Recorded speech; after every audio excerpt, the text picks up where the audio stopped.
ये वही लोग हैं, इन बेचारों को एक लाइन में हुक्मरान बनने का एक फॉर्मूला जो वो दे दिया गया है। ना इनको रोड पर लड़ना है, ना उनको कोई संगठनात्मक काम करना है, ना उनको लोग जोड़ने हैं, ना उनको कोई इनके पास में कोई विजन है, ना इनको पढ़े लिखे लोगों की जरूरत है, ना इनके पास में कोई इंटेलेक्चुअल टीम है। इनको पता है कि अच्छा रतन लाल कांग्रेस में चले गए तो हरिजन बन गए, ये तरीजन बन गए, ये पता नहीं कौन कौन से जन बन गए, ये बहुजन नहीं बने। अरे भाई बहुजन क्या है पहले बता दो। बाबा साहब डॉक्टर अम्बेडकर ने कहा कि बहुजन है, ये बहुजन शब्द ही बेईमानी है अपने आप में। अच्छा जी, हाँ, ये बहुजन शब्द ही बेईमानी है अपने आप में, मैं कह रहा हूँ तुमसे। और ये जितने बहुजन का कॉन्सेप्ट लेकर के घूम रहे हैं, इनसे पूछा जाए बहुजन की परिभाषा क्या है? क्या बाबा साहब डॉक्टर अम्बेडकर ने कहीं बहुजन शब्द का कहीं इस्तेमाल किया है धर्म के अलावा? आप तो करते हैं, हम तो नहीं करते। हम तो कहते हैं कि देश के जो SC ST OBC माइनॉरिटी हैं, उनकी समस्या एक है। अगर वो एक प्लेटफॉर्म पर आ जाएंगे तो ठीक है, लेकिन हमें तो देखने को मिलता है कि आधे से ज्यादा तो SC ST OBC लोग दलितों का शोषण अत्याचार कर रहा है, जाट गुजर यादव पटेल को बताओ कौन नहीं कर रहा। तो ये बहुजन शब्द ही अपने आप में बेईमानी है। और दूसरा जो मैं बता रहा हूँ, जो आपका सवाल है कि रतन लाल का और प्रोफेसर रविकांत का जो लोग विरोध कर रहे हैं, पहले इनकी कॉपी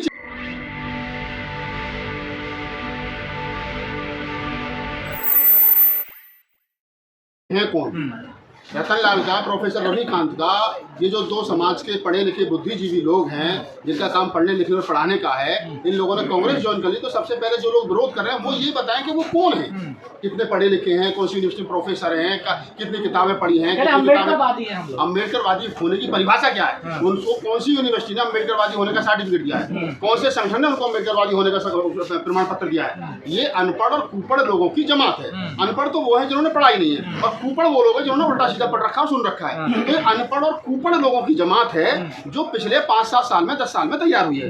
ये इनमें जो भी लोग हैं, जिन भी संगठनों से वो आते हैं, ये वही लोग हैं। इन बेचारों को एक लाइन में हुक्मरान बनने का एक फॉर्मूला जो वो दे दिया गया है। ना इनको रोड पर लड़ना है, ना उनको कोई संगठनात्मक काम करना है, ना उनको लोग जोड़ने हैं, ना उनको कोई इनके पास में कोई विजन है, ना इनको पढ़े लिखे लोगों की जरूरत है, ना इनके पास में कोई इंटेलेक्चुअल टीम है। इनको पता है कि अच्छा रतन लाल कांग्रेस में चले गए तो हरिजन बन गए, ये तरीजन बन गए, ये पता नहीं कौन कौन से जन बन गए, ये बहुजन नहीं बने। अरे भाई बहुजन क्या है पहले बता दो। बाबा साहब डॉक्टर अम्बेडकर ने कहा कि बहुजन है, ये बहुजन शब्द ही बेईमानी है अपने आप में। अच्छा जी, हाँ, ये बहुजन शब्द ही बेईमानी है अपने आप में, मैं कह रहा हूँ तुमसे। और ये जितने बहुजन का कॉन्सेप्ट लेकर के घूम रहे हैं, इनसे पूछा जाए बहुजन की परिभाषा क्या है? क्या बाबा साहब डॉक्टर अम्बेडकर ने कहीं बहुजन शब्द का कहीं इस्तेमाल किया है धर्म के अलावा? आप तो करते हैं, हम तो नहीं करते। हम तो कहते हैं कि देश के जो SC ST OBC माइनॉरिटी हैं, उनकी समस्या एक है। अगर वो एक प्लेटफॉर्म पर आ जाएंगे तो ठीक है, लेकिन हमें तो देखने को मिलता है कि आधे से ज्यादा तो SC ST OBC लोग दलितों का शोषण अत्याचार कर रहा है, जाट गुजर यादव पटेल को बताओ कौन नहीं कर रहा। तो ये बहुजन शब्द ही अपने आप में बेईमानी है। और दूसरा जो मैं बता रहा हूँ, जो आपका सवाल है कि रतन लाल का और प्रोफेसर रविकांत का जो लोग विरोध कर रहे हैं, पहले इनकी कॉपी चेक की जाए, ये कौन है, किस संगठन से संबंध रखते हैं, कौन सी यूनिवर्सिटी में प्रोफेसर है, कितनी किताबें पढ़ी हैं, कितनी किताबें लिखी हैं, कितने पढ़े थे। अनपढ़ और कुपढ़ लोगों की जमात है जो विरोध कर रहे हैं। लेकिन दलित बुद्धिजीवी एक्टिविस्ट कांग्रेस की तरफ क्यों जा रहे हैं? अच्छा एक बात बताइए, पिछले 20 साल से 28 साल से प्रोफेसर रतन लाल दिल्ली यूनिवर्सिटी में पढ़ा रहे हैं। 15 साल से मेरी उनकी दोस्ती भी है, तो हम जानते भी हैं। रविकांत जी पिछले 10 साल से अपना बोल भी रहे हैं, प्रोफेसर रतन लाल बोल रहे हैं, लक्ष्मण यादव बोल रहे हैं। वो तमाम लोग जो बहुजन एकाकी की बात कर रहे हैं, जो 85% समाज की बात कर रहे हैं, जो कह रहे हैं हम सब एक हैं। मायावती जी ने कितनों के लिए दरवाजे खोल रखे, मायावती जी ने कितनों के साथ बैठ करके चाय पी है, मायावती जी ने कितने लोगों के साथ में बैठ करके कहा कि आओ मिल करके लड़ाई लड़ेंगे। अरे तुम अपना दरवाजा खोलोगे नहीं, तुम अपने दरवाजे में किसी को घुसने नहीं दोगे, और तुम कुंडली मार करके बैठ जाओगे घर में। और इस देश में SC ST OBC के हक हकूक की रोज लूट हो रही है, वोट की लूट हो रही है, नौकरी की लूट हो रही है, संविधान जलाया जा रहा है। बीजेपी नारा दे रही है हमें 400 पार, तुम एक बार सीट दे दो हम संविधान बदल देंगे, और तुम्हारा मौन समर्थन उन पार्टी के साथ है। तो भाई इस देश के दलित इंटेलेक्चुअल की क्या ड्यूटी बनती है? कहाँ जाए वो बैठ करके तुम्हारी तरह तमाशा देखे क्या? वो बाबा साहब डॉक्टर अम्बेडकर के दिए हुए हक हकूक को लूट जाने दे। कांग्रेस को क्यों चुना जा रहा है? और भी तो भाई जब लड़ाई ही दो हिस्सों में हो रही हो, एक हिस्सा वो है जो संविधान को बचाने की बात कर रहा है, और एक हिस्सा वो है जो संविधान को बदलने की बात कर रहा है। तो बताइए रतन लाल जैसे, रविकांत जैसे, राहुल नागपाल जैसे आदमी को कहाँ जाना चाहिए? क्या संविधान को बदलने वाले लोगों के साथ जाना चाहिए? नहीं ना, संविधान बचा रही है भाई साहब मेरे हिसाब से तो बचा रही है। हाथ में संविधान लेकर के घूम रहा है वोट की चोरी के लिए। आज भी राहुल गांधी घूमना और बचाना अलग होता है। भाई साहब जब घूमेंगे तभी तो बचेगा। राहुल गांधी के हाथ में चुनाव आयोग तो है नहीं, राहुल गांधी के हाथ में देश की प्रधानमंत्री कुर्सी तो है नहीं, राहुल गांधी या अखिलेश यादव तमाम इंडिया गठबंधन के जो नेता, उनके हाथ में क्या है बताओ? राहुल गांधी और इंडिया गठबंधन के हाथ में इस समय जो चीजें हैं वो ये है, देश के अंदर सरकार की गलत नीतियों के खिलाफ एक माहौल तैयार करना। राहुल गांधी जो हैं वो नेता प्रतिपक्ष है, और नेता प्रतिपक्ष की जिम्मेदारी बनती है सरकार की गलत नीतियों के खिलाफ लोगों के अंदर एक तरीके से कहीं ना कहीं वो जागरूकता पैदा करे। तो वो कर रहे हैं अपने काम ईमानदारी से। और जो लोग शांत बैठे हैं वो चाहे दलितों की पार्टी के नेता हो चाहे कोई भी हो, उन पर सवाल है, उन पर प्रश्न चिन्ह है। उन पर आज नहीं 20 साल के बाद में ये सवाल खड़ा किया जाएगा, पूछा जाएगा कि जब देश में संविधान बदलने की बात चल रही थी तब तुम कहाँ थे और तुम्हारी खामोशी किस तरफ थी। लेकिन वर्गीकरण का सबसे ज्यादा विरोध करने वाले आप लोग थे और कांग्रेस उसका समर्थन कर रही है। देखिए मैं क्या कर रहा हूँ, वर्गीकरण हुआ सुप्रीम कोर्ट के आदेश पर हुआ।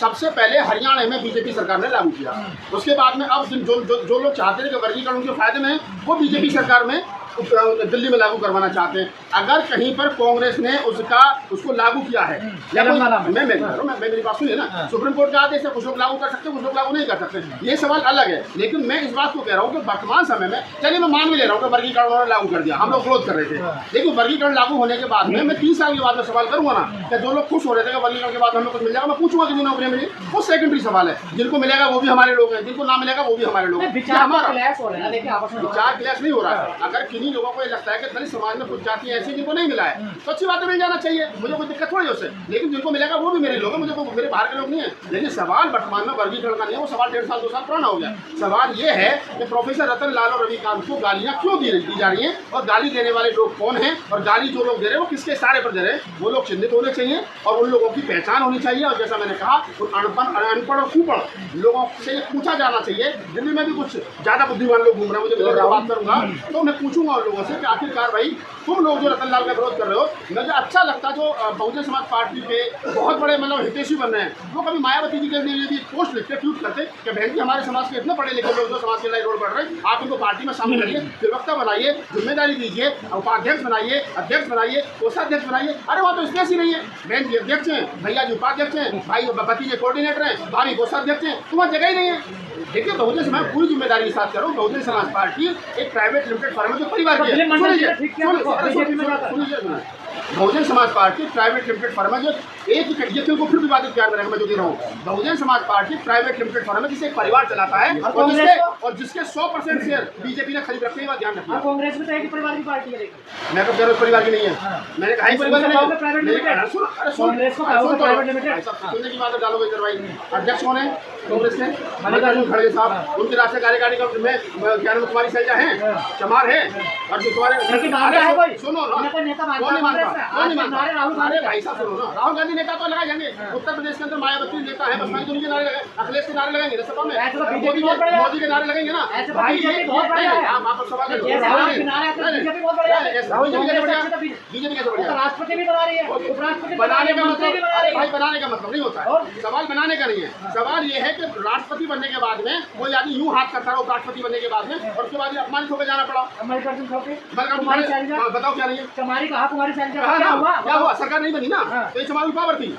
अगर कुमारी शैलजा को किसी गुट ने चमारी कहा हरियाणा के अंदर और उसके बाद सरकार नहीं बनी तो ये चमारी पावर है, आप इसको इग्नोर नहीं कर सकते हो। और ये बात राहुल गांधी खूब अच्छे तरीके से बताया कि इसलिए सरकार नहीं बनी। और बाबा साहब का अपमान करा कांग्रेस ने, आप खुद कहते थे मैं जहां सम्मान नहीं मिला। मैं क्या करूँ, बाबा साहब का अपमान कांग्रेस ने करा ये आप कह रहे हो, लेकिन बाबा साहब को 2 बार राज्यसभा सांसद किसने भेजे ये बताओ मुझे, बाबा साहब को प्रारूप समिति का अध्यक्ष किसने बनाया ये बताओ मुझे, बाबा साहब को मिनिस्टर किसने बनाया ये बताओ मुझे, बाबा साहब ने जो 6-7 लाख रुपए भाई साहब योग्यता तो आज भी चमारों को तेरी है। मोदी सरकार में योग्यता की डिग्री लेकर रोड पर हांटते घूम रहा है, कोई 10 लाख की नौकरी नहीं दे रहा, कोई 10 लाख की नौकरी दे रहा। अरे मैं उस समय नहीं था ना, मैं उस समय होता तो बनवाता, मैं अब हुआ, बताओ किसको बनवाना है। तो राहुल जी को जो बताओ ना, सीट से वो जीत कर आए, बाबा साहब जिस सीट से जीत कर आए थे फलाना सीट थी वो, क्या वो कांग्रेस की थी? कौन सी? जिस सीट से वर्तमान समय में बात करिए, अतीत में जाओ तो बहुत सारी बातें कांग्रेस का फेवर कर रहे हैं सर, कांग्रेस का फेवर नहीं कर रहा, मैं कांग्रेस का नेता नहीं हूँ, मैं कांग्रेस का प्रवक्ता नहीं हूँ। मेरा सवाल सिर्फ और सिर्फ इतना है कि जो लोग रतन लाल को रविकांत को गलत ठहरा रहे हैं, पहले इनसे सवाल किया जाए तुम कौन हो सर। फिर तो ये भी है कि बाबा साहब का जो कॉमनवेल्थ अवार्ड का जो सपना था वो भी पूरा करेगी कांग्रेस। अरे भाई साहब मुझे बताओ किसका लिया था 1947। अरे सुने यार ज्यादा डीप उसमें मत जाओ। वर्तमान समय में लड़ाई संविधान बचाने की है। जब देश आजाद हो गया, देश आजाद होने के बाद में जो हमको मिला है वो बचना चाहिए। लड़ाई ये है, देश आजाद होने से पहले मेरे चाची के मुँह हुआ करती, मुझे चाचा कहता था मुझे आएंगी। वर्तमान उस समय हुआ ना, पूना फैक्ट महात्मा गांधी और हुआ ना, वो उसी पूना फैक्ट को डॉक्टर अम्बेडकर ने 10 साल तक सेलिब्रेट किया। किया ना, उसी पूना पैक्ट से नौकरियां निकली, उसी पूना पैक्ट से सब कुछ मिला। और वही जो डॉक्टर अम्बेडकर महात्मा गांधी के बीच का समझौता था, स्टेट एंड माइनॉरिटी को लिखते रहना लगातार सर। यार बाबा साहब डॉक्टर अम्बेडकर का ही भाषण है, क्यों बाबा साहब डॉक्टर अम्बेडकर कहकर वहाँ उनको फिर निर्वाचन नहीं मिला, तो उसका मतलब ये नहीं कि हमारा भाव अब ये बताइए लास्ट बाबा साहब सवाल इसकी आपकी आइडियोलॉजी मेरी है ना, कांग्रेस से मेरी तो नहीं, मैं पत्रकार हूँ, मैंने उस दिन भी आपसे पूरी जिम्मेदारी के साथ कहा था और आज भी कह रहा हूँ कि अगर राहुल गांधी जो बात आज कह रहे हैं, वो कह रहे हैं कि हम संविधान बचाएंगे, हम हिस्सेदारी देंगे, हम इस देश के SC ST OBC लोगों को हक हकूक देंगे, हम बराबरी की बात करेंगे। अब उन्होंने पत्रकारों से पूछा बताओ तुम्हारे डिपार्टमेंट में कितने, उन्होंने कहा भारत सरकार में सचिव कितने, तो आज के कार्यक्रम में वो उस भाषा को बोल रहे जो काशीराम और अम्बेडकर की भाषा थी, वो बात को बोल रहे। और उन्होंने ये नहीं बताया कि कांग्रेस मीडिया सेल में कितने दलित है। अरे भाई साहब, मैं पहले मुझसे तो पूछो, पहले मेरे सवाल का जवाब तो हो जाने दो। आपने यहाँ पे फॉलो करा ना मैं आप ही की बात का जवाब दे रहा हूँ। मैं ये कह रहा हूँ कि जब कल को राहुल गांधी की कांग्रेस की सरकार बनेगी और राहुल गांधी जी अपनी बातों पर खड़े नहीं उतरेंगे, तो मैं और तुम सारे लोग कांग्रेस कार्यालय में चलकर धरना सबसे पहले हम और आप देंगे, ठीक है। और दूसरी बात सुनो, अपने सवाल को और मजबूत कर देता हूँ। आपने कहा कि कांग्रेस में कितने हैं, बहुजन समाज पार्टी हमेशा से ये बात कर रही है कि निजी क्षेत्र में आरक्षण होना चाहिए। अब मेरा सवाल यहाँ पर यह बसपा के लोगों से जवाब दें कि जो कंपनी आकाश आनंद जी चला रहे हैं, जो कंपनी आनंद जी चला रहे हैं, उनके भाई, उन कंपनियों में कितने शेड्यूल कास्ट के लोग हैं, पहले वो भी ये बताएं। तुम लोगों की लड़ाई बसपा से है ना, आप अगर सवाल करोगे तो सवाल के प्रति सवाल पूछा जाएगा। मेरी लड़ाई ये है कि जो लोग ये कह रहे हैं, जो भी पार्टी कि हमारा निजी क्षेत्र में आरक्षण होना चाहिए, तो पहले ये बताएं कि उनके भैया भतीजे जो पार्टियां कंपनी चला रहे हैं हजार करोड़ की, उनमें कितने लोग हैं दलित समाज के, द्विवेदी त्रिवेदी चतुर्वेदी उपाध्याय जी पांडे जी के अलावा, चमार खटीक पासी दुसाद नाई भंगी खटीक कितने, पहले ये भी बताया जाए। धन्यवाद।